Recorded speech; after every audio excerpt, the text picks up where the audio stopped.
All right. Hello, everyone, and welcome to this free online training on how to create an art business plan. Okay, so this training is for artists. So any type of artist, you are welcome. I'm excited to have you here, and we are going to start in just a minute. We have people that are joining us from all around the world. I'm looking at the chat box. We have people from the US, Canada, UK, Israel, Romania. I am so excited to have everyone here joining this workshop. So I know your time is precious. So, and I'm so grateful. Okay, you have to know, those of you who know me, I'm so grateful because I know you're all super busy. Some of you have day jobs, some of you have families, like you're super busy. Some of you don't even know me, and you're taking this time to listen to what I have to say. And first, I want to say how grateful I am that you're taking this time. And I really want to make sure, right, that this is super valuable for you. So I've taken time to prepare this properly. And I want to make this as valuable so that you can leave this workshop and whatever reason you were stuck and unable to move forward in your business, you can now take action after this. So quickly, just for those of you who are like, who is this lady? I've never met her. Why should I listen to what she has to say? Well, my name is Catherine Horaire. Okay, I'm a business and PR strategist for artists and creative entrepreneurs. I'm the founder of The Artist Entrepreneur and also leader, maybe that's how you've met me, leader of the Artist Entrepreneur Network Facebook group. Okay, so I have over 15, 20 years experience in PR, corporate PR, marketing, communications, right? And over the last 10 years, after studying the business of art at the auction house Christie's in Paris, so over the last 10 years, I've specialized as an art market specialist. I now have worked in art galleries, art fairs, and now I've been working for over 10 years with artists, helping them build their business and careers, okay? I also teach creative entrepreneurs. My specialty is the lean startup model and the design thinking model. If any of this rings a bell, maybe not, totally fine, don't have to know this today. But this is really what I teach, and that's really what I'm going to share with you today in very simple terms, in a very simple way of learning how to create a one-page business plan.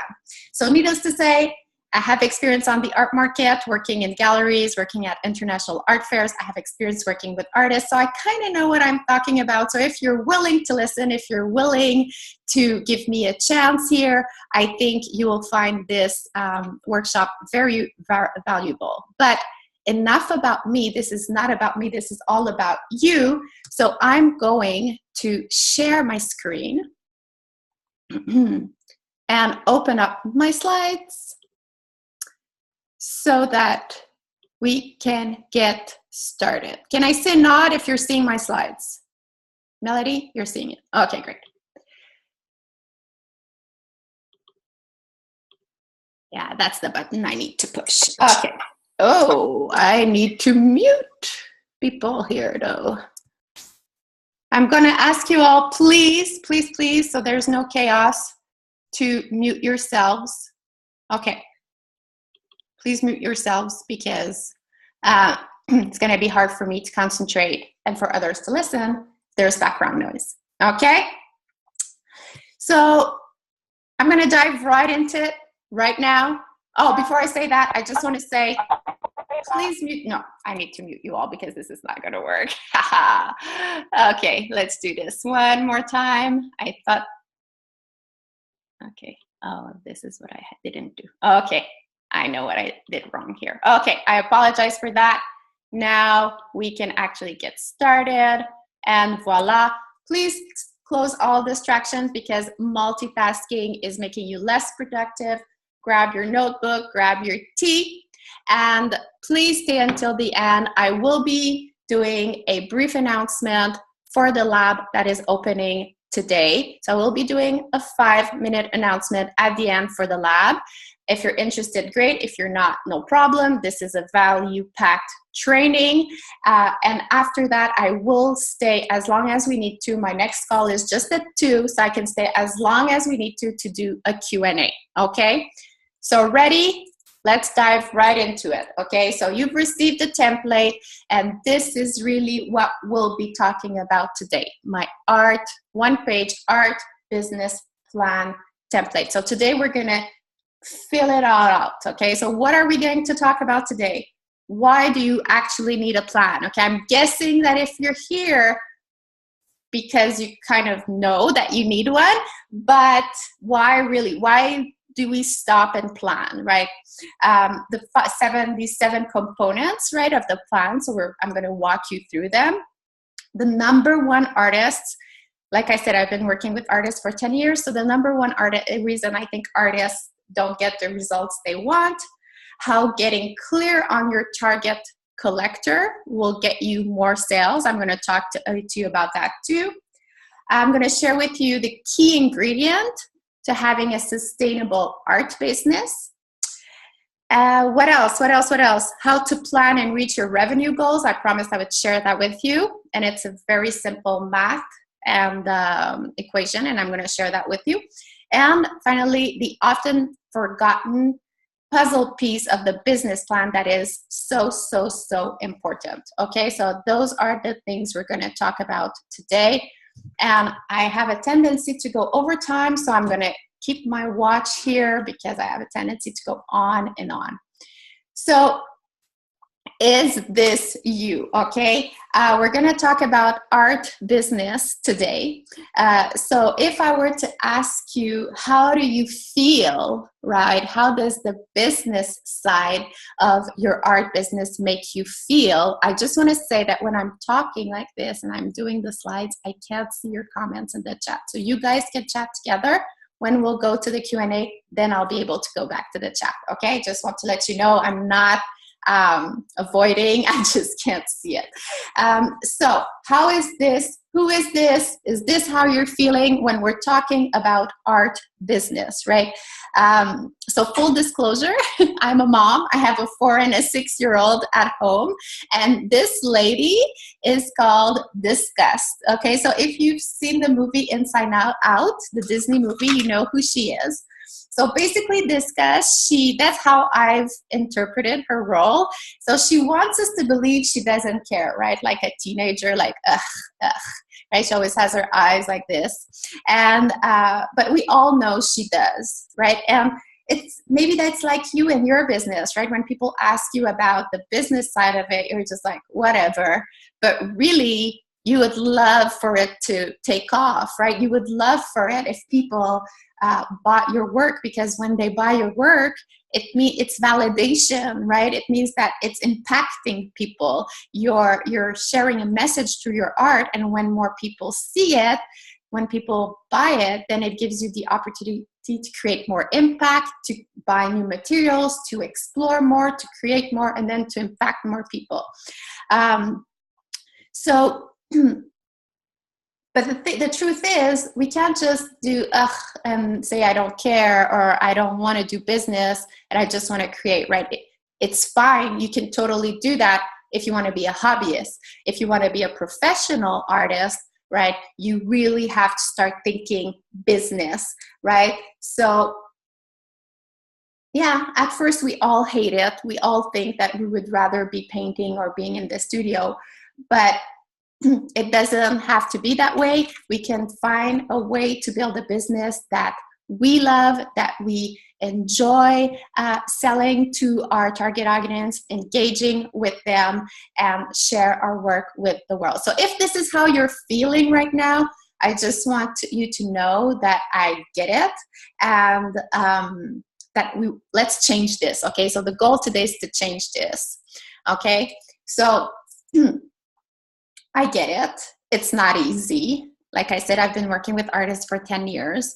If there were a magic pill, right? Or like, 3 tips and tricks and you get like this amazing art career happening for you, it would be great. But I think we all, everybody would be doing it, or we would all know it by now, right? But the first thing I believe to actually grow your business is to actually show up in your business, right? And showing up can take many forms, right? You're showing up here today to learn, right? So you're saying, I'm putting my business as a priority. I'm putting it first and I'm taking action. I'm listening to this training, but listening to the training is not enough, right? We want to take a step further, right? And now we want to create a plan, okay? Because so many of you don't have one. And really if you don't have a plan, you don't know where you're going, and try to go somewhere without a map, a GPS, somewhere you've never been, you're going to take wrong turns, you're going to waste a lot of time, you're going to get tired, you're going to get overwhelmed, and you are probably either going to fail, which we all fail sometimes, and it's totally fine and normal, but you might also get discouraged and stop, right? And that's really what I don't want you to do, okay? We're going to talk about strategy, we're going to talk planning, but we're also going to talk about execution, because a plan without execution, if you don't execute it, it's worthless. And we're also going to talk about strategy and mindset, because if you want to be a thriving artist, it all starts here. You can have the best plan on paper. You can say, Catherine, I did everything you said. I put the plan together, and but I have a block. I just can't seem to be able to implement it, right? Or I'm implementing it, but I'm not getting any results. Well, there's probably some mindset issues there, that you're not thinking like an entrepreneur. You're not making decisions based on what it means to have a successful business, right? So we're going to talk about all of this today, okay? And it really doesn't matter whether you're starting out, never had a sale, and you're just listening to see what you should be thinking about to start a business, right? Maybe you've had a few sales, but they're inconsistent, or you're at a place where, congratulations, right? You're selling well, but you don't know how to take things to the next level, okay? So really this training, there's, value for everyone. And really what I want you to know is that if you don't prioritize your life, someone else will. And I didn't invent this. We don't see who the quote is here, but this is the person who said it. It's the book Essentialism. I recommend it to everyone. Greg McKeown, who said that. So by showing up today, you're prioritizing your life, you're prioritizing your business. So whether you feel like you're tired of spinning your wheels, you're ready to try something new, you want to fill in the gap. What's missing in your business? We're going to try to address that today, whether it's through my presentation or through the Q&A, okay? So,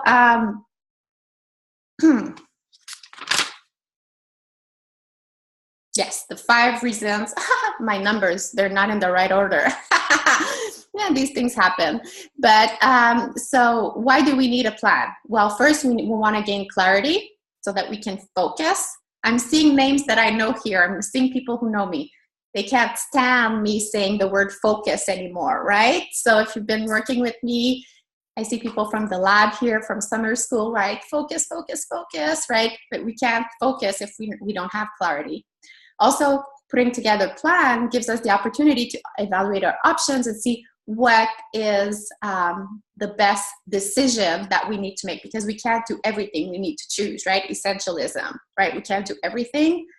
As we build, we can do more things. But even as we're building, we still need to focus our energy on the things that are give us results. Why do we need a plan? So that we know what we did, right? We can put ideas out there. test them, pivot, see what's working, see what's not working, and then iterate. Okay, but if we don't have a plan, if we don't know what we're doing, if we're just doing things à gauche et à droite, like we would say in French, it's not going to be easy for you to then see what's been working. And I'm a huge believer on building on what's working instead of just trying to fix things that just don't work and will never work. And finally, to develop a profitable business, because I'm not afraid of talking about selling and pricing and profit margins, because if you want to impact more people with your art, if you want more people to see it, if you want to experiment more, if you want to develop your creative process, you need to make a profit. Otherwise, how are you going to reinvest in your business, reinvest in yourself as an artist, and grow and impact more people? It's not just about, I'm not trying to sell you the idea of make, 6 figures so you can have that nice home or that second car. It's not about that. It's about impacting more people with your art. Okay? Because a goal without a plan is just a wish. And we're beyond wishes here. Okay? So the plan, here it is. And we're starting with your why. Okay? So we're going to talk about your vision and your brand, or what I like to call your why. Of course, I didn't invent this, okay? This is something you've probably heard of before. A certain gentleman called Simon Sinek, which I had the immense opportunity, the great opportunity to listen to live last week. He is inspirational. He is so brilliant, knows what he's talking about, and so humble. Anyway, people don't buy what you do, they buy why you do it. So traditionally, we would very much focus our messaging around the what and the how, right? What do we do, how we do it.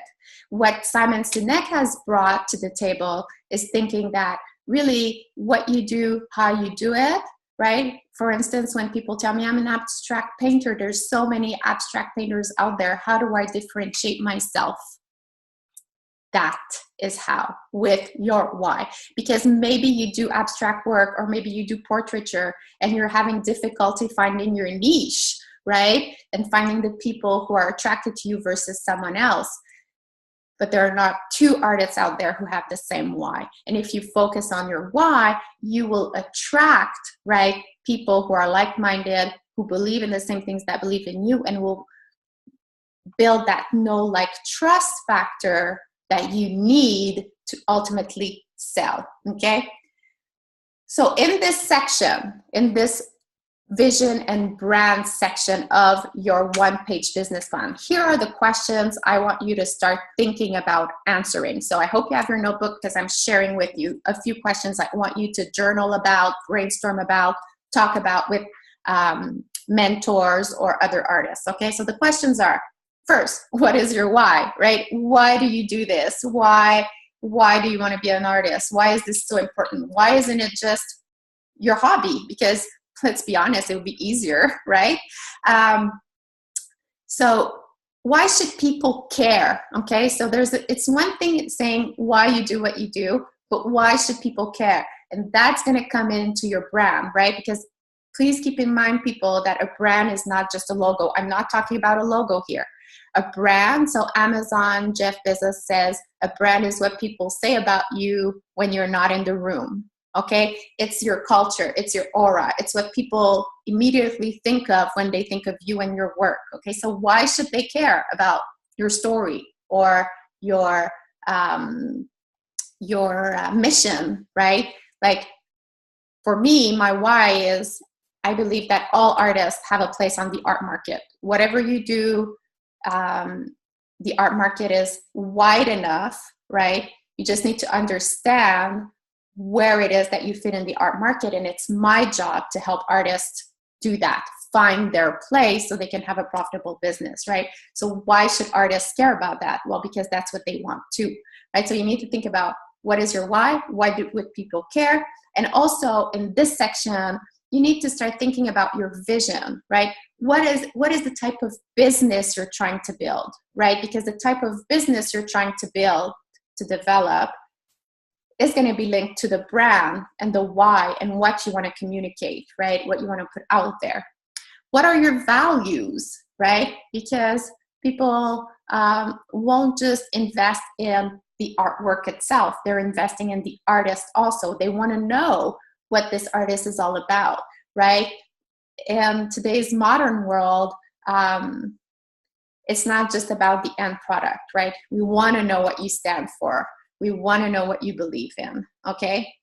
And for your vision, right, as you're thinking about your vision and your why, you need to ask yourself, as you're thinking about what type of business you want to build, where do you see yourself in 1 year? Where do you see yourself in 5 years? Where is your art? Who is seeing it? Where? How does your ideal day look like? These are the things you need to think about, okay? Remember, people buy from people they know, like, and trust. So getting clear on your why, your brand uniqueness, and being consistent and professional in the way you're communicating all of this, right, are going to be your brand foundation, okay? Be memorable and use storytelling. So this is really the first part. The why brings out your brand and your vision. So the first part of the business plan, we really want to get like a good snapshot of what it is that you want. Because if you don't know what you want, if you don't know what you want to put a message out there, we can't figure that part out for you, okay? So I'm skipping a part, and that's not a typo. This is, that's how I wanted to do this today. I switcheroo things around because I think before we talk about pricing strategy, we need to figure out who you're going to sell to and target audience. Wow, that's a big question, right? I don't know who my art appeals to. I don't know who I should sell to, right? Probably the biggest struggle I hear from artists. And we know the truth is, I think most of you are overthinking this, and even, I don't want to be rude, but are using this, I don't know who my target audience is, as an excuse, right? Mindset, an excuse. You don't even know you're doing this, but it's an excuse, a self-sabotage for not putting yourself out there. I don't know who's going to like my work, so I'm not reaching them. Actually, you know who these people are. You're not just doing the work to put your art in front of them, right? There's a block, you're shy, you're introvert, you're all of those things. But really, it's not an option. We need to get clear, okay? And it's not going to be perfect, and it's gonna evolve in time, right? But you start to need to put your work out there and see who it attracts, and then figure out how you can connect with more people who are like-minded and are ready to buy your work, okay? If you have a clear vision about where you see your business going, you should know who you want to serve with your business, right? But maybe like who you want to serve with your art and with your business seems so out there, way out there, so far from you, you're like, but I don't know these people, right? I don't know how to reach them. And that's what's keeping you, because you actually know who you want to serve, but you're not taking the necessary steps to connect with them, okay? So my recommendation is do your research, okay? Connect with as many people as you like. Listen what they have to say, okay?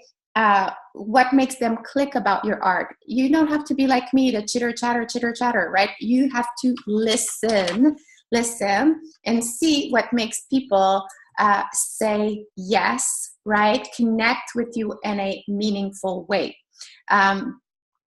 You're going to gain a lot of clarity just by talking to people, just with connecting with people, just by listening to what people have to say, and then asking more in-depth questions about, who they are, how they buy art. Once you found these people that want to buy and are interested, then you want to replicate that model and get more of these people. So it's by talking to them, asking questions, interviewing them, right, that you'll know better how to bring, more of that ideal collector to you, okay? So if you want to find and connect in a meaningful way, you need to understand.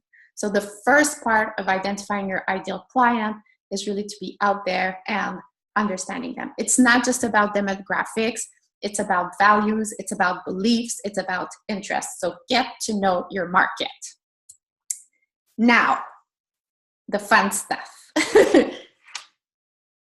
We have a clear vision. We know what our brand's going to be about. We know what it is that's grounding us in our business. We know who we want to serve. So we have, we can't really price our art and have a pricing strategy if we don't know this, right? If we don't know where we're headed, who we want to serve, what kind of business model we want, it's going to be very difficult to develop a pricing strategy. Now, I'm sharing this with you in a very linear way because I have 60 minutes and I want to cover everything, and we could do 60 minutes on each aspect of this plan. Don't think that when this workshop is over and you're going to start filling in the blanks that it's necessarily going to be linear, because when we're going to go into the products and the revenue streams and the sales channels, once you start working on your sales channels, you might have to come back to your pricing strategy.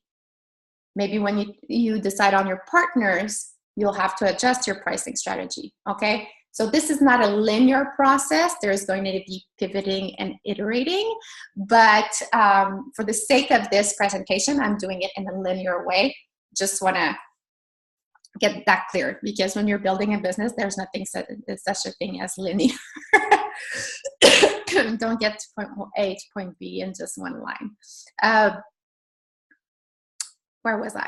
Okay, yeah. So pricing cannot be established in silo, okay? It's part of the overall business model, okay? But a few things I want you to ask yourself when you're pricing your art, okay? Doesn't matter if it's photography, original paintings, digital art, installation, it really, really doesn't matter. So as you think about your prices, I want you to remember, one, art is luxury, okay? So you need to price it as a luxury item. You have to be honest. Even if you want to do art for the people, I totally appreciate that. But even if you want to do that, it's still a luxury item because people still need to eat and get dressed and have a roof over their heads before they buy art. So when you're thinking about your pricing strategy, you need to think in terms of luxury item, okay? Second thing, pricing needs to be consistent. As you start looking about your different sales channels or different partners, you're gonna have to have something that is consistent across the board. What else? Lowering your prices is rarely the solution. If you're not selling right now, I doubt it's because your prices are too high. My guess is probably because your art is not seen by enough people, the right people. You're not using the right channels. I doubt it's because your prices are too low. Might even too high. Maybe even because they're too low. That could really, chances are it's more that than the opposite. Okay, what else? Do your research, right? You want to become an expert on your market. Doing your research is essential in establishing your pricing, right? So you need to get clear on your costs, and then you need to be able to have a profitable business, right? So as you're establishing your prices, you need to get clear on your costs. A lot of artists don't even know how much it's costing them every month to run their business. So that's a huge problem. And then you have to do your research and see what are the artists, right, that serve same type of market and audience as you, has similar sales channels, right? Because if you're selling direct or through a gallery, it's going to be very different pricing strategies. Do your research with artists that have similar level of experience, right? So that you can become an expert on your market, right? That way you become super confident when people ask you for your prices, because you don't have to justify them, you can explain them. And if people do their own research, right, and see what other artists are asking, they'll see that your prices are consistent and fine and good, okay? So do your research. If there's one takeaway about pricing I want you to take today, no, it's not easy. The market is not transparent. It's hard to find information on what prices others are selling, but it is doable. So you need to know your pricing. You need to value your experience. You need to know your market. You need to value your experience. And you have to be consistent. Okay? So what time is it now? Okay. So products and revenue streams. So we talked about the why, the who, the how much, and now we want to talk about the what. Okay? Really, again, it needs to be addressed with your vision and your audience, okay? Because this is the key ingredient to having a sustainable business. Most artists, I don't want to say all just in case, but artists that I know that have a profitable business, that live off of their art, have more than one revenue stream. Okay, it would be great if you could spend your whole day doing large-scale paintings in your studio and just sell those. But usually, what I see, it could lead to that, but usually there's more than one revenue stream. Even artists who think they just have one, and they're like, no, I just have one. When I start talking about them, they don't realize that they have multiple revenue streams. They just hadn't realized it, okay? So the multiple revenue streams need to be thought of, again, with your target audience and your vision for your business. A few questions you could ask yourself about your products and revenue streams are, well, what products or services do I offer presently, right? So what do I have that I'm exchanging for money, right? It can be a product, can be a service. Now, are there other products or services that I could add to my offer that would appeal to my target audience, right?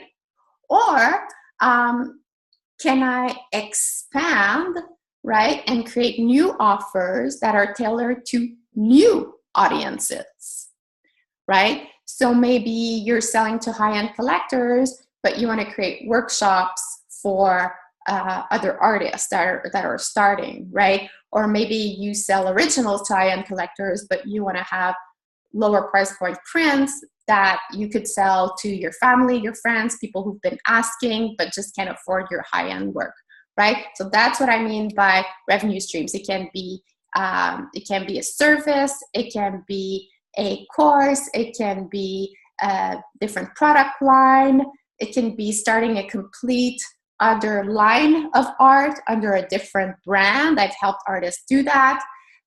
So just look at what you have to offer, start categorizing and what you have, and then think about how you could put these in different revenue streams. If you want to create a new revenue stream, start with one. Don't start saying, oh, I'm going to build 5 revenue streams at once. Start with one. Put out a minimal viable product out there, an MVP, test it, pivot, iterate, scale. Okay, don't try to do everything at once because you're going to get overwhelmed and you're not going to get results. Okay. The key ingredients to ensuring consistent and sustainable revenue. I told you that already, so now you know. Okay. Now, your sales channels, okay? So what is a sales channel? Sometimes people ask me, they're like, I'm sorry, Catherine, can you tell me what a sales channel is? It's not very complicated. It's the channel you will be using to sell your product or services. So that's why there's like 3 arrows there, because maybe if you have 3 revenue streams, they won't be selling in the same sales channel, and the pricing strategy might be different.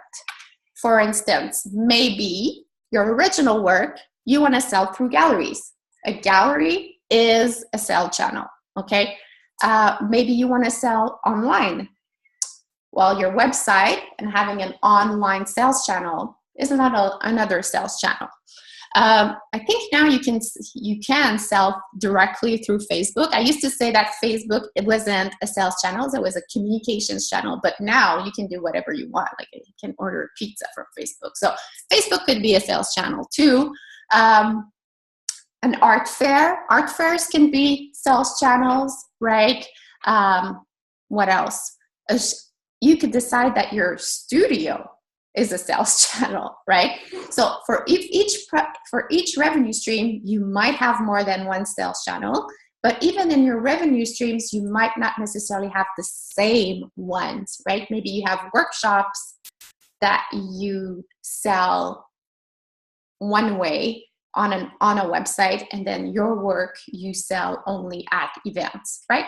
Different examples, but you need to get clear on that, right? Because it's going to affect your different sales channels that you use, costs, different things, right? So it's going to help you get clear on your costs, and it's going to help you also focus on the right sales channels to reach your target audience, right? If your target audience are not people who go to art fairs, what are you doing investing in art fairs, right? Am I right? If your target audience is very art savvy, then yes, you should be in art fairs, right? So that's why you want to make sure that everything is coherent, cohesive, consistent, okay?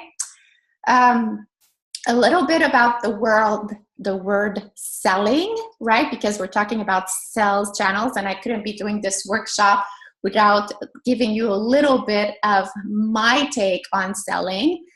Selling is not a bad word, okay? Whether you want to sell through a gallery or you want to sell direct, you need to learn to sell, because either you're going to have to sell your art, you're going to have to sell yourself, you're going to have to sell ideas, okay? So remember, okay, that selling is helping. There are people out there who want your art, but if you're not putting it in front of them, if they don't see it, right?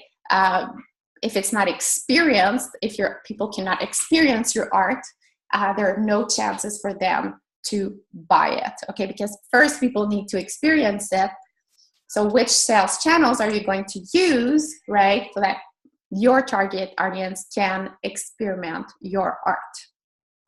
So again, it's one thing to think about your pricing strategy. It's another thing, and your sales channels, it's another thing to actually execute, right? And have the entrepreneurial mindset to actually take action on the plan and say, this is what I'm charging, and I'm going to show up at the right places so that I'm meeting the people who will value the work and buy it. Oh, okay. And now that we know your sales channels, right, we can now reverse engineer, right, your sales goals, right? How can you set and reach revenue goals? Because now we can we've mapped out your sales channels. We've mapped out your offers for each channel, right? What revenue stream you have. We've mapped out your prices. So now, once you've done all of this, you kind of in a position that you'll know exactly how much you need to sell of each offer, right? To reach your goals, because you can go sales channels, offers, prices, and then reverse engineer it and say, how many of each, right, do I need to sell to reach my revenue goals, right? And then you can invest in whatever marketing is needed to grow your audience and reach your goals, right? Because if you reverse engineer and you realize that to meet your income goals, you need to sell 50 paintings next month, and you have a total following and email list of 150 people, I think you're going to have to either readjust your goals to meet them, right? Because it's a very ambitious goal to sell 50 paintings in a month. And you're going to have to invest in growing your audience because the numbers just don't match, right? You see how important it is to know your numbers and play with them, right? So then maybe you need to go back to your pricing, because maybe it's not realistic to sell 50 paintings in a month, and maybe it's because your prices are too low, right? Or maybe we need to look at the marketing strategy and grow your audience so that more people can drive traffic to your website and purchase your work. Just want to say a little something about investing in your marketing to reach your goals, okay? A lot of people tell me, I don't want to sell through a gallery, I don't want them to take 50%. That for me is like insane. I'm not giving that away to anyone. Fine. I think galleries have their place on the market. Selling direct has their place on the market. Really depends on your vision and also the type of art and the collector type you want to reach. That's a whole other story. But I just want you to keep this in mind, okay? If you want to sell your art yourself, that means you'll need to invest in your art and in your business the way a gallery would have invested in you. So don't think they're taking the 50% and putting them in their pockets, right? They're investing in marketing. They're investing in nurturing their collectors. They're investing in a space, right? So you need to think about like a gallery and what you will be doing instead of giving that 50% commission. And that's why in your pricing strategy, you need to have enough of a profit margin so that you can invest in your marketing. Because if you're not giving that money to someone else, like a gallery, to do it for you, then you need to map out that part in your plan, right? Because you're going to have to do it yourself. Okay, partnerships. That's a part that I love when we're working on business plans with my clients, talking about partnerships, okay? And this is actually a huge part of what I teach at college. Because I strongly believe that if you want to turbocharge your business, you need to collaborate with amazing partners, okay? Because you could try to do it all on your own, but it's going to take so much more time. But if you get great partners to support you, that's really what's going to make the difference, right? When you're looking at artists that have huge following on Instagram, usually that's how they did it, right? By creating great partnerships. So it doesn't mean that you have to create partnerships with other artists. Okay, some people tell me I'm done working with other artists. Fine, that's okay. But you need to think about who are the people you want to reach and sell to. Who else is trying to reach and sell to these people? And how can I create partnerships, right? I know artists have been very successful having pop-up shops at retailers, right? Retailers that tailored to the same audience they did, right? Because remember, creating this plan is not if you build it, they will come kind of thing, right? You need to drive traffic. It's not you create a website. I'm starting an art business and I've got a website and I don't know why I'm not getting sales, because you haven't created partnerships and get your face visible, right? Key partners can also be PR, right? Getting press. Finding partners that will give you visibility and drive people to your site and to your events and to your art, okay? So partners are the very important forgotten piece of the puzzle for so many artists. Told you I would tell you the forgotten puzzle piece. This is the one, okay? Yet it's such a cost-effective way of growing your reach, right? So much more effective than having ads, for instance. So what do you need to think about today when you're thinking about how am I going to create partnerships, right? First, ask yourself, what does the end game look like for me, right? If you're not thinking of the end goal, if you're not thinking about who you want, why you want to create partnerships, right? Is it because you need a space for your show? Is it because you want to increase your Instagram followers? Is it because you want to get more people on your list? Is it because you want to get more people at your event? Get clear on what the end game is so that you can reverse engineer it, right?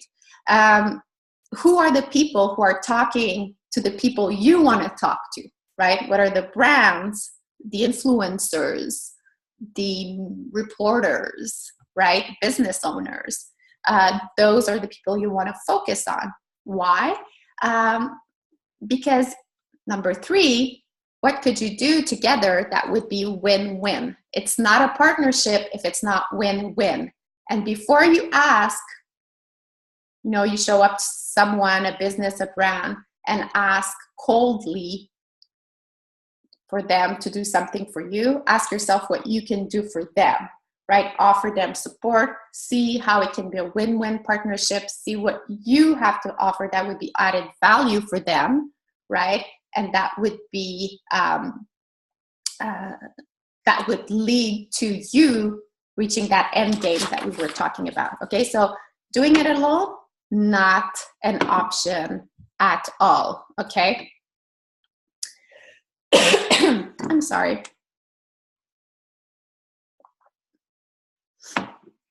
I know that you can't have allergies in September, but I'm telling you, I still have allergies in September, okay? People tell me it's impossible, but I don't know why I have allergies this year in September. Okay, last part of the business plan. So the seventh component is, of course, marketing, right? So how, now that we have the what and the why and the who, now we want to have a good understanding, right, of the cost, the profit margin, so that you'll know how much you can invest, right, how much you can invest in your business and in your marketing and still get a decent return on investment, right?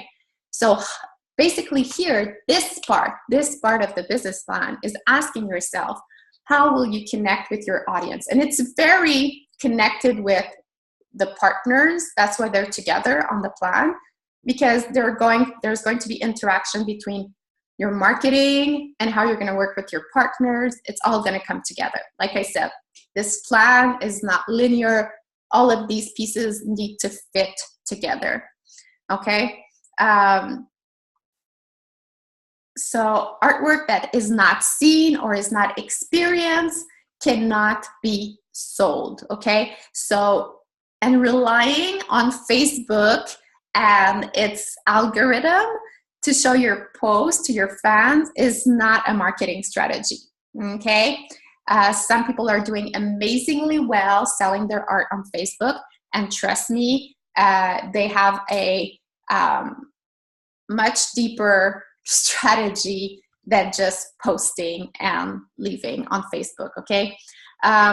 And just so you know, when I'm talking about content, right, content marketing is much more than just blogging, okay? It's using images, events, video, interaction, storytelling that is valuable and relevant to your audience to position yourself. You see the PR lady here. My PR experience, I cannot not use the word positioning in a presentation, but to position yourself and be credible, okay? So creating content does not need to be overwhelming. It doesn't mean that you have to do blogging. If you hate blogging, if it's not serving you, don't do it. Maybe it's not even a good strategy because your clients don't read blogs, right? Maybe it is a good strategy because you love writing and people love to read you. But here's a five-step to get you to create your marketing strategy, content strategy without feeling overwhelmed. Okay, so the first thing you need to plan out, okay, what is it that you want to create in terms of content and marketing strategy? The second thing you need to ask yourself is, how and when will I execute, right? When will I create the content? Third, when will I promote it, right? 4, when will I engage, right? Because it's not just about posting the content. It's not just about posting, this is my new artwork, and then leaving, right? There's engagement that needs to be done with your audience. And then when and how will you evaluate your marketing actions and strategies so that you can pivot, iterate, and scale, okay? So this is it, okay? I've went through each of the 7 parts, right? And like I said, once you start looking at your marketing strategy and you see who you want to reach, whoops, then you might have new ideas for your key partners, right? And then maybe key partners will give you new ideas for sales channels. And then when you talk about your sales, think about your sales channels, a new idea for a revenue stream will come up. You'll have to price it and see how it feeds in your overall vision and brand, okay? So what I recommend is that you work on a plan like this, initially once a year, but I'm very, very adamant of quarterly strategic planning. So this is something that you'll want to adjust, right? Evaluate and adjust on a quarterly basis, okay? But wait, now what, right? Because it's one thing to have this all on paper, to have strategized it, right? But now it's like you have all of this on paper, like, oh my God, now I'm overwhelmed, right? There's just so many things, and which sales channels is the best, and which revenue stream I should start with? Is it really going to work? And am I going to fail again, right? Maybe you listened to this presentation and said, yeah, I've done this already, Catherine, it's not working, right? Or how do I know that it will work, and where should I start, right? Well, it's one thing to have the strategy, it's another to actually execute it and have the right mindset to follow through. Am I right? Like, I think you can all agree in one way or another in your life. You could try to do it all on your own. And this is where, in my presentation, I'd like to ask for 5 minutes of your time before we go through the Q&A, because I know there's a bunch of questions. I'm seeing questions pop up, but I can't read them, unfortunately. But I really want to take the time to answer all your questions. But this is the time I want to talk to you about the lab before I answer all your questions. And like I said, I'm in no rush to leave, so I will answer all of them today, okay? So my question for you has been, you could try to do it all on your own, but how's that been working for you? And I want to introduce you to Chris. So Chris is one of our lab members. When I met Chris, when Chris joined, her galleries had closed. She was overwhelmed. She was discouraged. And she was allergic to planning, which maybe some of you in the background are telling yourself, like, oh, Catherine, I can't plan. I'm an artist. I can do this, okay? Chris joined the lab in March, and since then, I couldn't be prouder of her results, right? She participated in an art fair and sold her biggest piece to a collectors group, and let me tell you, it's a 5-figure price point, okay? She started a second stream of income in her business and gotten great results already. And she even turned down a gallery that approached her and which she felt wasn't a good fit, okay?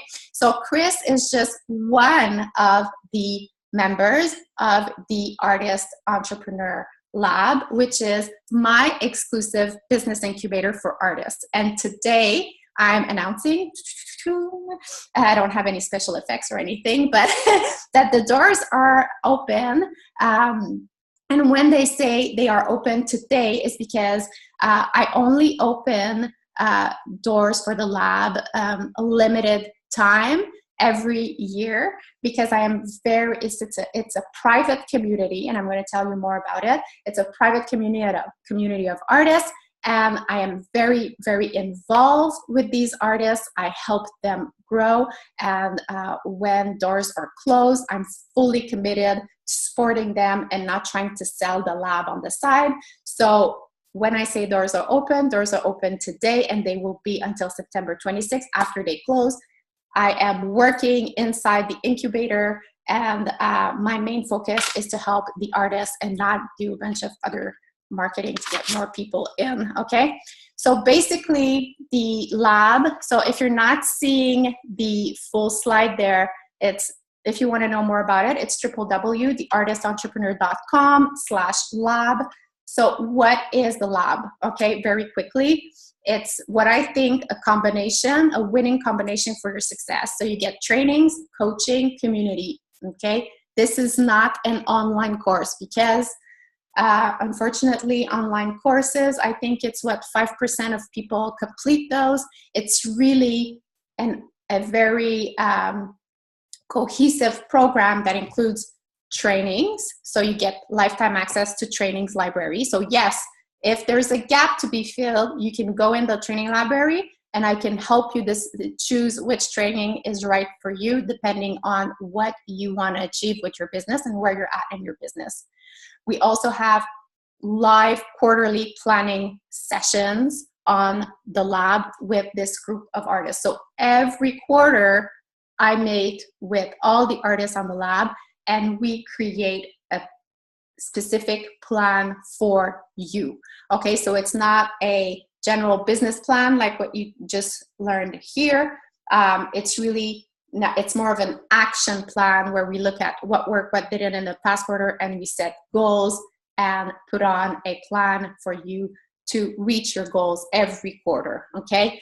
But not only that, not only do you get training from me in the lab, but you also get templates and cheat sheets to make things easier for you to implement. You also get coaching from me, okay? Because I understand that not all artists that are on point, they can work with me one-on-one, and I get that, okay? So when you join the lab, you get twice a month group coaching calls. You can show up. If you can't show up live, you send me your question in advance, and I answer it on video, and you can watch a replay, okay? I also we have a private Facebook community. Every Monday, I'm in there. I do a live video. I do live office hour. I answer your questions. We talk about the week. We talk about our struggles. We talk about what's great. We celebrate. We cry.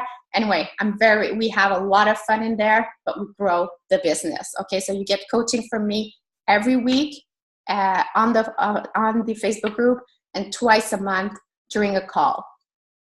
So, and of course, I'm not the only one giving feedback, right? Because you have that Facebook group, a members only community. I have to say, and I know some of you are here, I love you all so much.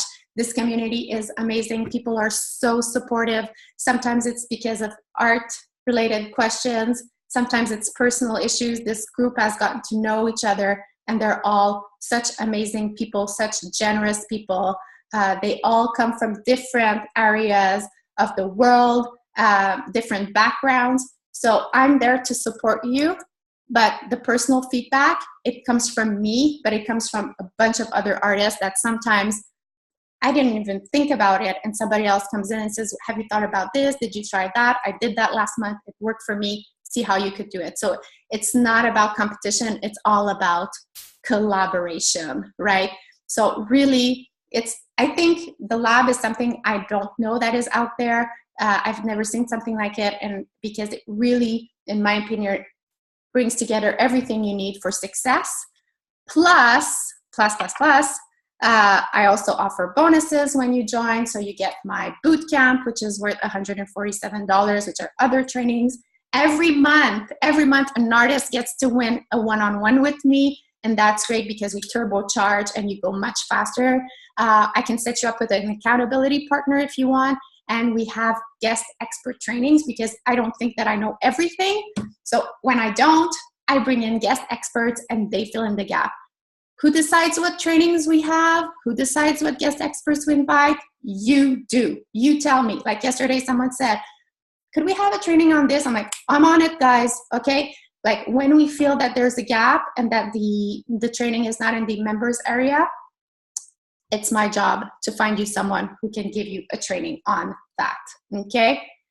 So I just quickly, if you're asking yourself, oh, this is all great, but I don't know, I don't have 5-figure artwork like Chris, like is the lab really for me? Well, maybe you're not in Chris's position, okay? And your story sounds more like Lena's, right? When Lena started, she knew she wanted to turn professional, but she just didn't know how. She didn't have the confidence. She didn't know where to start, right? She was really at the beginning. And anyways, you can read what she said, what she told me, right? It's really helped her build her confidence, create a plan of attack. She had never even shown her work in a professional manner. She won a one-on-one with me 2-3 weeks ago, and she's well off to being all up and ready to sell, I would say, in Q4. She has a bunch of ideas. She's super optimistic, and she feels like she now has a community of people and me to support her. So she doesn't feel that she's going into this blindly. She has a strategy. She knows exactly what to expect, and she's feeling confident about the prices and the way she's going to execute your plan, right? So whether you've done this before or you haven't, there's a place in the lab for you. So you're probably asking yourself, okay, this is all great, but how much does it cost? Okay, so here's what you get. The lab, when you join the lab, you get lifetime access to the community, to the trainings, to everything. Like I said, I'm fully committed. You're in, you stay in, okay? What it costs you is $97 a month for 12 months. What happens after 12 months? You stop paying, but you still have access to the trainings. If there are new trainings, you get in. You still have a question for me after 12 months? Probably won't have to come to all the Q&A calls, but all of a sudden, like one of my client and lab members, Amber, she's been there from the beginning. She's working on something new. She's unsure. She pops in during a Q&A call. She asks her questions. She's good to go. Then I see her 3 months later. Okay, so lifetime access. It is not a membership site. You're not going to be paying $97 forever. It's $97, or you can pay a full fee of $9.97 if you prefer. If you prefer a payment plan, you can pay $97, 12 payments, and you are in for life. Quickly, because I want to do the Q&A, I promised, quickly just meet Sean. Sean was a teacher, professional artist, just couldn't quit his day job as a teacher because he wasn't making enough money as an artist. He joined the lab. After 3 months, he was making more money selling his art than teaching. Okay? So if you want to do like Sean, you need to show up, you need to make your plan, you need to follow through, and then you have to come to me and say, what do I do about this? I'm stuck with that. And we would fix the problems. And like Sean says in his testimonial, in less than a year, right, he's been able to see his artistic career like become financially viable. And it's less than a year, but I would say it's less than 6 months that it's happened. So I'm so happy for Sean. So my goal is really to help you with strategic planning, like we did today, right? Follow through in the execution, because a plan is just a plan. It's just words on paper, right? I'm very lucid, by the way. I know that a plan is just words on papers, then you need to execute it. And if you want to execute it and follow through, you need support for your mindset. Yesterday, one of the lab members told me that since she started working on the lab, her mindset completely shifted, and now she doesn't see all the problems that come her way the same way. She sees them as opportunities. And it just, like, my heart went like, oh my God, like, yes, because there's always going to be problems. As long as we're alive, our job is to like solve problems. We just need to find, you know, the right problems to solve and see how we can solve them and turn them to our advantage. Okay, so this is not a magic pill, but what I want is for you to never feel stuck again. It's the support that works. Okay, if you're willing to do the work, this support works.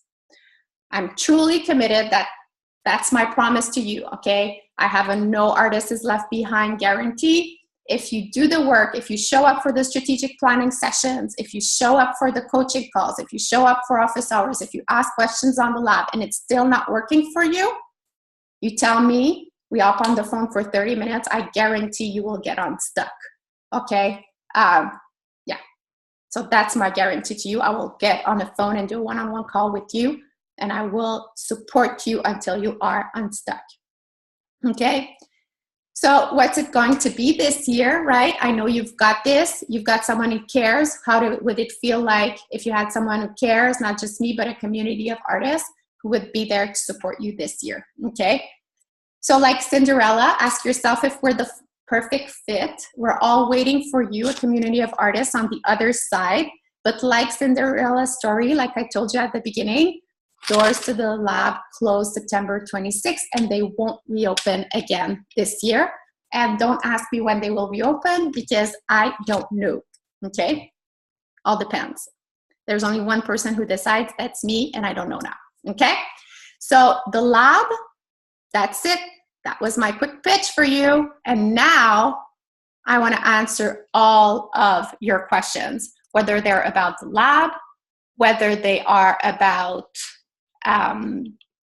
the training, whether they're about your business. What did I just do? I need to stop the sharing. Great. Okay, so many questions. Okay, so I'm going to try to pick as many as I can. And because there's so many here, if I pass your question, please just post it again, okay? Because it's not because I don't care, it's because I don't see it. So Jen says Facebook, she sells Facebook all the time. Best sales channel I have right now. Great. I know that Facebook is powerful for a lot of artists. We have a Jennifer actually on the lab who's teaching us a bunch of things she's doing on Facebook, and it's working really, really well for her. So I'm glad, Jennifer, that it's working for you. The only thing I want to say is that you don't own Facebook. So you can't just rely on Facebook, because if something happens to Facebook, it gets hacked, you lose all your contacts, right? Or they decide that the algorithm makes it even more difficult for them to see your work, for people to see your work, then you're dependent on it. That's why you need multiple sales channels, okay? Roz says, interesting. Wonderful. Great. Okay, well, Jennifer, great, okay.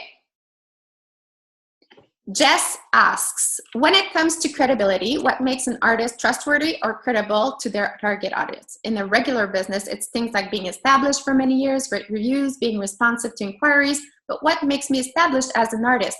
Well, Jess, you just answered your question yourself, okay? So you want to build the know, like, trust factor. How do you build a trust factor? Okay, so usually trust comes from other people saying you're good, rather you keep saying I'm good, right? So great reviews are one, right? Getting press, absolutely. Having people who write about your work is huge in the art market. Being responsive to inquiries, absolutely. Being professional in all the ways you communicate with your audience, absolutely. What else makes you credible, right? Testimonials. So just the fact, right? And it doesn't have to be full-blown out testimonials, but sharing not only what's for sale, but what's sold, right? When you share what's sold, you're building credibility, okay? Because that way people are like, oh, okay, this artist is actually selling, so I could consider buying from them, right? Nobody really wants to buy from an artist that's never sold. So highlighting what's been sold, to whom, if it's possible, that can be another way to build your credibility. Yes, you will receive a recording by email. Bonnie says, I love Catherine in the lab. Oh, Bonnie. Okay, so Amanda asks, is it $97 a year or $97 a month? It's $97 a month for 12 months, and then you get lifetime access, or you can pay one lump sum of $9.97 and you're done. That's exactly right, Catherine Rogers. You've got it. Yes, I did. Yes, I did. Yes, I did. Okay. Kelsey asks, how would you recommend someone to go about researching their market? And how would you recommend someone to reach the right target audience? I've been struggling with the right price points and target audience. The biggest struggle has been no one can afford my artwork. Kelsey, were you there at the beginning of this workshop? Because I talked about this at the beginning. People say they can afford it, but that's not true. I'm sure they have like 3 phones, 5 computers, 3 TVs. It's not that they can't afford it. It's because they don't value it, okay? Shift in mindset. They're fans and love the artwork. I know there are artists in my area selling double and triple my prices. Again, mentioned that during the pricing. Do I raise my prices? If so, how to reach the right audience willing to pay the higher price point? Kelsey, all the things we talk about in the lab all the time. I don't know enough about you and your work. These are very, very general questions, okay? But one thing I want you to do is think about your vision. Where is it that you want to sell? Do you want to sell direct? Do you want to sell what sales channels are you using? And then you need to go and see what other artists who have similar experience, similar sales channels are charging for their work, okay? And how they're reaching their target audience, right? And then once you have that vision, right, and those sales channels, then you need to just show up. You need to show up and reach out to these target people, right? Are these business people you want to reach? Is it designers? Is it people who love home decor? Is it people who are more into mindfulness? Are they savvy art collectors? Or are they people who are just starting to buy, right? So really you need, and a good way to do it is maybe, Kelsey, to go back and see who have purchased your art before and see what's the common denominator there, right? How did they find you? Why did they choose you, your work? And then reverse engineer it from them and see where you can find other people. No, it's not easy because prices are not shown everywhere, but if you dig a little, trust me, you will have the information that you need. There's so many online sales platforms now today that you can go and dig in and see the prices that are asked and see if your work is matches that. Okay, I know it's a general question, but it's a general answer. It's a general question, and if I would be able to know you and your work, then we could pinpoint the right strategy for you. Such insightful training by Sarah. You're welcome, Sarah. Jessie V says, thank you, so helpful. I know who my target audience is. How do I find them? Anne Lewis asks. I love that question, Anne. Ask them. Ask them. Ask these people. Where do they hang out, right? Think about, what are their brands, like your target audience? What brands do they love? Where do they shop, right? Where do they hang out? And you can start building that kind of avatar people are always talking about, right? And then once you know, then you just need to show up, right? Maybe you attend an event, maybe you join a special Facebook group, you start to engage. Then once you've narrowed it down, maybe you can start having a marketing strategy to reach these people, create something interesting on your website, a piece of content to drive people to your site and get them to be excited about your work. I don't know how to pronounce that name, Simaslush. I don't want to say it because I know how people never know how to say my last name and it upsets me. So I'm not going to, if I don't know how to say your name, I'm not going to say it. Somebody said here, thank you so much, Catherine. How do we join the lab? You go to www.theartistentrepreneur.com/lab. You'll have a bunch of details there, right? And you know what? I'm just going to add it here in the, voila, it's right there in the chat. You just can click on that link and I will be, you can ask your questions if you have more questions, or you can just click there and join us. We're all waiting for you. You guys are so kind. I have to say this, you guys are super kind. You stayed, you listen, and really you're awesome. Okay. Do you think selling prints of my oil paintings will cannibalize my original work? I love that question. That's a specific question, and it's a really good one. Okay, so again, there's not a right or wrong, and we need to know the market. Okay, so the question here is, do you think selling prints of my oil paintings would cannibalize my original work? It depends on the price of your original paintings, and it depends on the price of your prints. In my opinion, no, because they're going to reach two different, very completely different types of markets, two different types of people. You want to have maybe different sales channels for them though, right? So maybe you want to have, and also prints are a great entry level, right? Maybe you have more than one target audience, right? So maybe you have people who are just learning about art and interested, but they're not ready. Like, I don't know, I've worked with art collectors of like, I've sold $500 prints and I've sold $84,000 paintings, people. So I know that there's a very wide range of collectors out there, okay? And to be honest, selling an $84,000 painting over the phone was a much harder than selling a $500 print. It's when people are ready to buy and you've really positioned the artwork that it has that value, people are willing to buy it. So the answer is no, but maybe you want to look at different sales channels. So maybe your oil paintings that are a higher price point would be in a setting more like a gallery, or you would show them at shows, right? And maybe your prints are something that you offer, like drop shipping, online sales, something that are more promotional, right? And you're using them to get people to buy something for you first and then grow with you as collectors. So there's no right or wrong. There's no yes or no.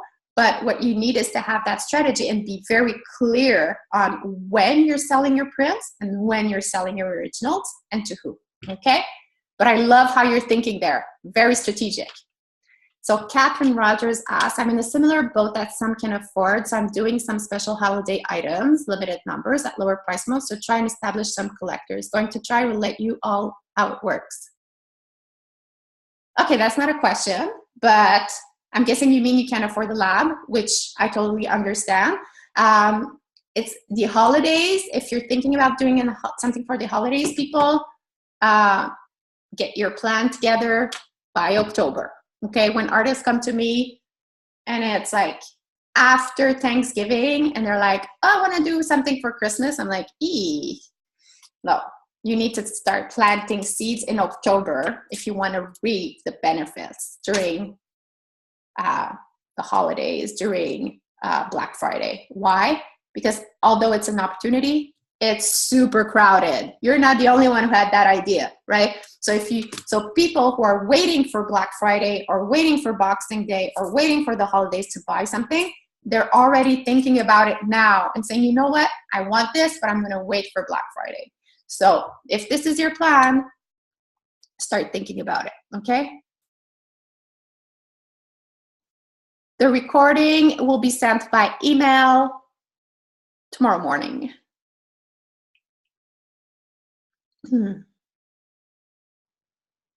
You are very welcome, Carlos.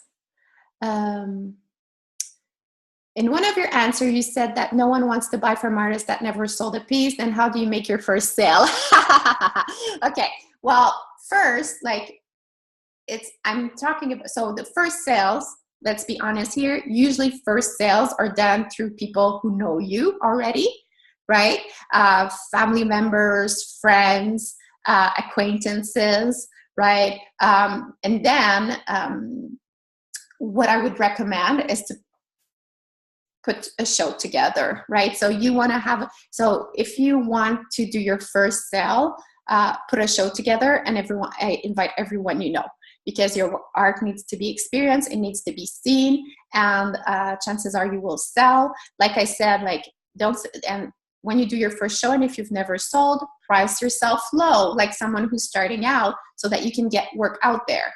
Yeah, but Catherine, you told us not to sell ourselves short. Of course not, if you've been doing this for 10, 15 years. But if you're just starting out, the goal is to get inventory out, to get the art in front of people, to get people to buy it, right?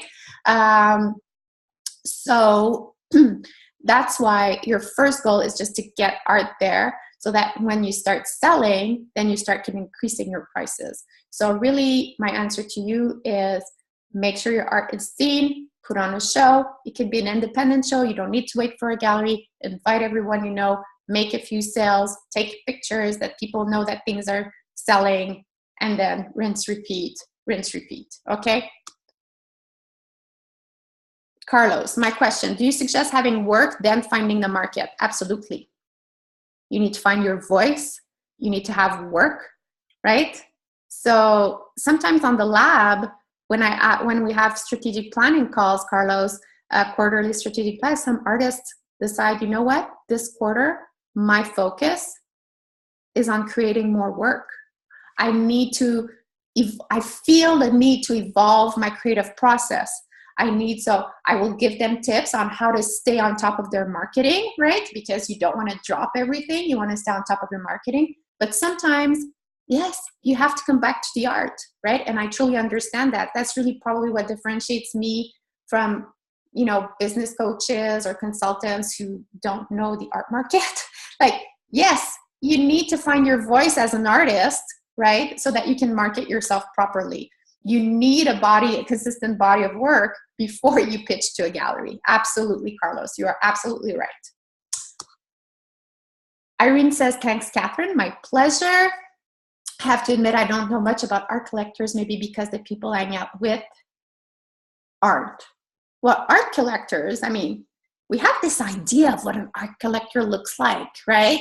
But not everybody goes to like auctions at Christie's and Sotheby's, right? And that's probably not the audience you want to reach either.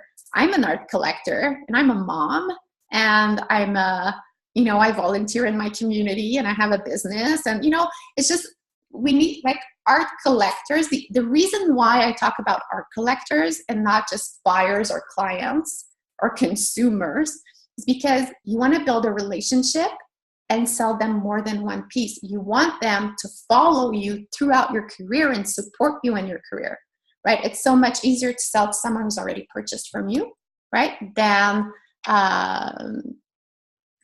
to always have to be looking for new clients. Do you need to have a consistent look type of work to be sellable? I have many different styles. I'm confused how to focus on impacting the art market. I actually did a live video on this, Carlos, because it's a question I get asked a lot. It depends on what you want to do, but finding your voice, right? Yes. The short answer is yes. The longer version of the answer is there are ways around it in the way you organize and present your work. More and more artists now are doing things that are more eclectic, right? That are not just in one style. But you want to be memorable, right? And if you're doing too many things and none of them are really polished and yours, people are not really going to know why to buy from you instead of buying from someone who only does that and is a leader in what they do.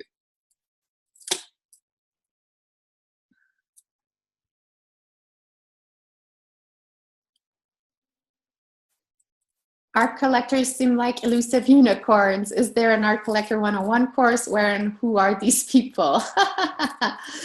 I'm sorry, Afroza, that you can't hear anything because everybody seems to be hearing. Yeah, well, like I said, there's just not one type of collector, right? And I think the other thing I want to point out here is that it's all of our jobs, right, to raise awareness, right, and to educate people on the value of art and why people should buy art. If artists aren't vocal about that, aren't vocal about the benefits, aren't vocal about why it's important to support artists in society, in our society, well, who else is going to do it for us, right? Yes, pandas need humans to advocate for them because they can't advocate for themselves, right? But artists can totally advocate for themselves, and it should be part of your marketing strategy, your content strategy, to educate your people on what it is, what you're doing, why it's important. Remember at the beginning I said, why should people care? It's your job to figure it out. You are very welcome. Very welcome.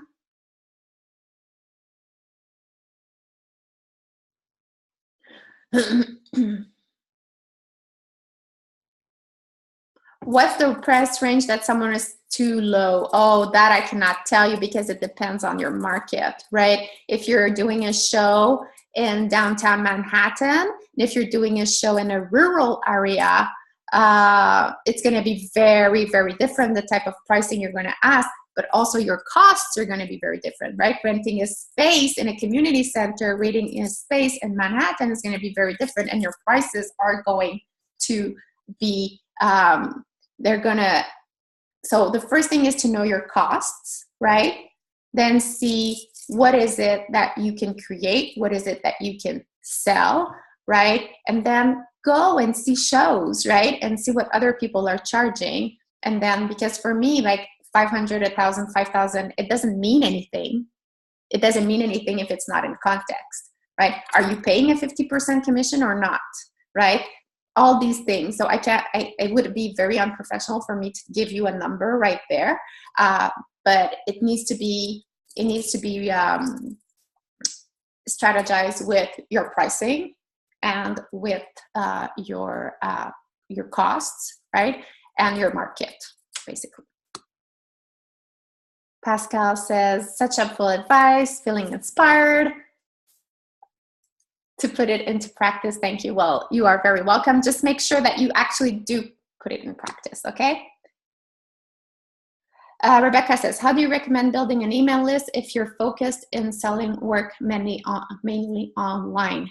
Why should people care, Rebecca? Give them a reason to get on your email list and communicate that reason over and over and over and over again. Okay, usually for artists, building an email list starts with attending events, right? So if you're selling online, you still want to attend events where you'll meet people that you can add to your email list, whether it's an art show, a networking show, whatever that might look like for you. But also if you want to do it online, then why should they care? What's in it for them, right? It's not about just you pushing information out there, right? So strategize. Talk to people who are on your email list. Ask them why they joined, right? Ask them for a 15-minute call and try to figure out what made them tick, what made them stick, and replicate it, okay?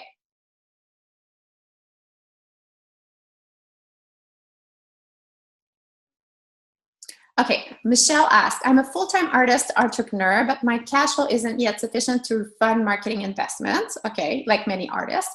Do you recommend borrowing loans investors to achieve revenue goals or focus on partnerships? I'm contemplating a loan for production and marketing expenses to meet goals versus a slower path that syncs with my cash flow. Thank you. Okay, so Michelle, this is an excellent question and one that has to do with your level of comfort being in uncertainty, right? Because not everybody is in a place where they feel they want to get a loan, because it's just puts too much pressure on them. Okay, but here's the thing. I teach more on the lean startup design thinking process, where we start small and we build on what's working, pivot and iterate and scale. Okay, so that's usually the type of business model I recommend, but it is a slower path, right?